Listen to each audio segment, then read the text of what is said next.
Welcome back to I'm Not Lost, I'm Exploring. This is part 2 of our Beltzville series. Today we're going to explore the covered bridge down here in Beltzville State Park.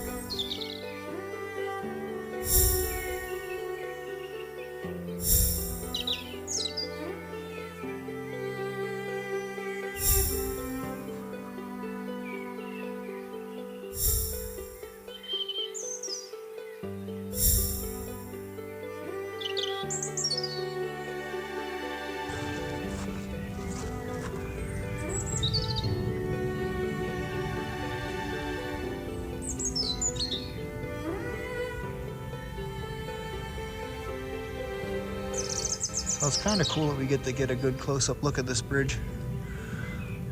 Normally you wouldn't get to see underneath because it would be over a creek, and I believe this one was over the Pohopoco Creek at one time, and they moved it here when they built the dam.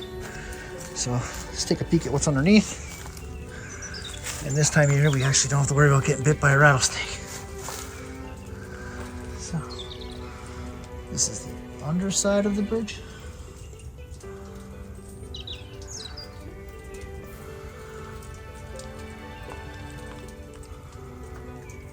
Pretty cool. So one of the great things about living in Pennsylvania, if you're a fan of covered bridges, there's definitely no shortage of covered bridges in Pennsylvania. We actually have several tours that you can go on just to look at covered bridges. All right, so we'll take a little walk up, get a little bit closer to the bridge. Some different angles for you guys to check out. Now this bridge was built in 1841. There's a little placard up here, a kiosk. It tells us a little more about the bridge itself. I'm sure it tells us how it was moved, the style of bridge it is. And I'll get a picture of that for you guys as well.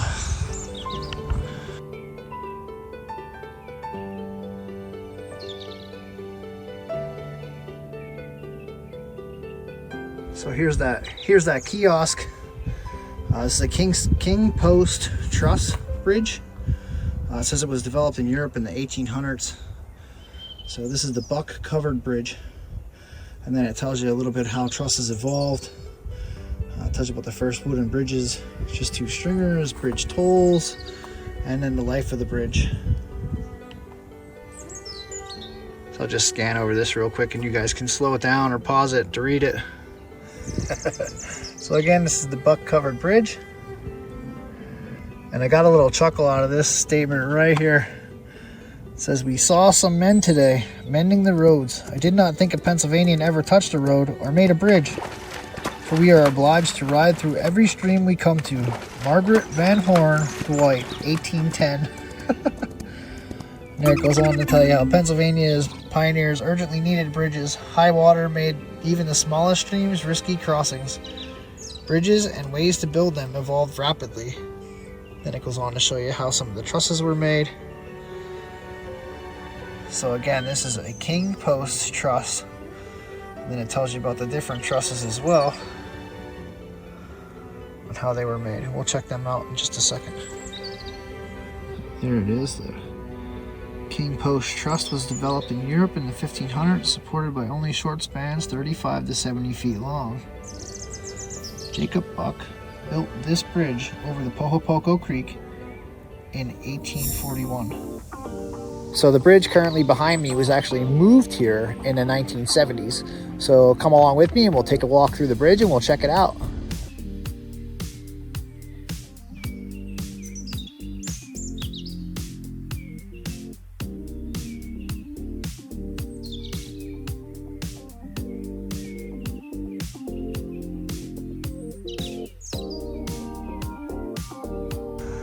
So this bridge was built in 1841 by Jacob Buck, and it was moved here to Beltzville State Park in 1970 when they flooded the Pohopoco Creek to make Beltzville Dam, or Beltzville Lake.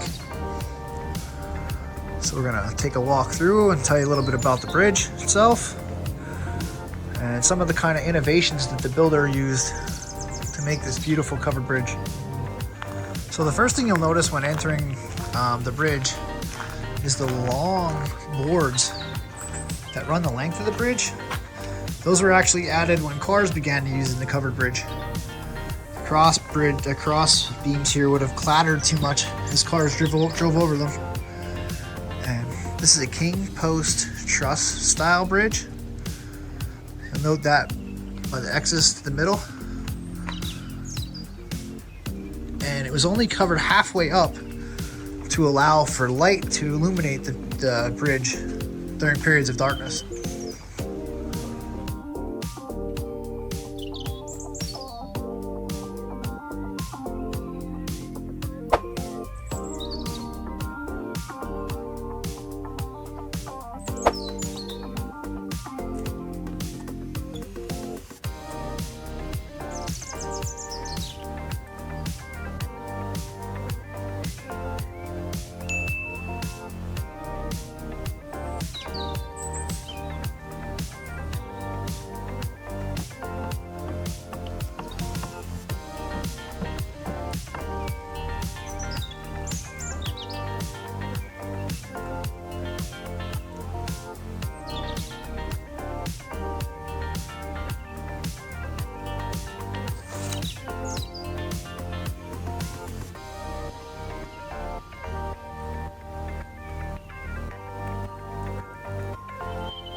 So we'll take a walk back through the bridge.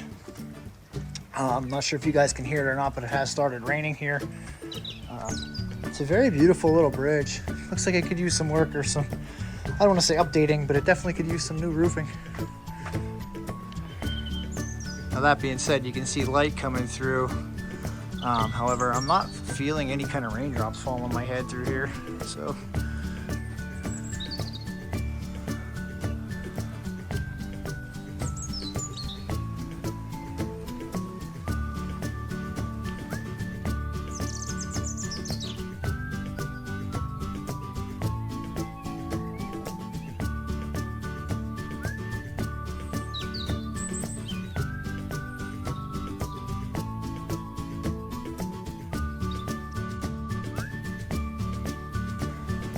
So this is the example of the King's Truss, King's Post Truss. Usually it was used to span like 30 to 70 feet, but using multiple, they were able to span a distance much longer.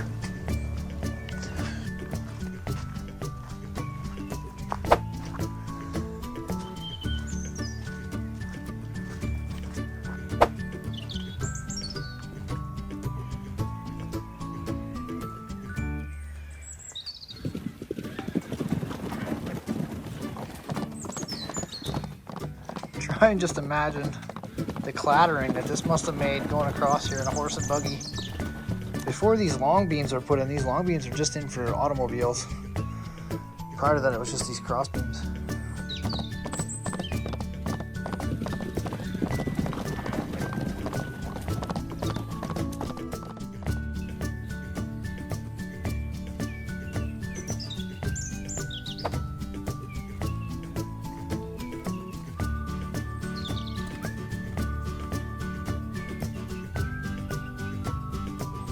All right, so now that the rain cut back a little bit, let's go check out some of those trails. Actually, no.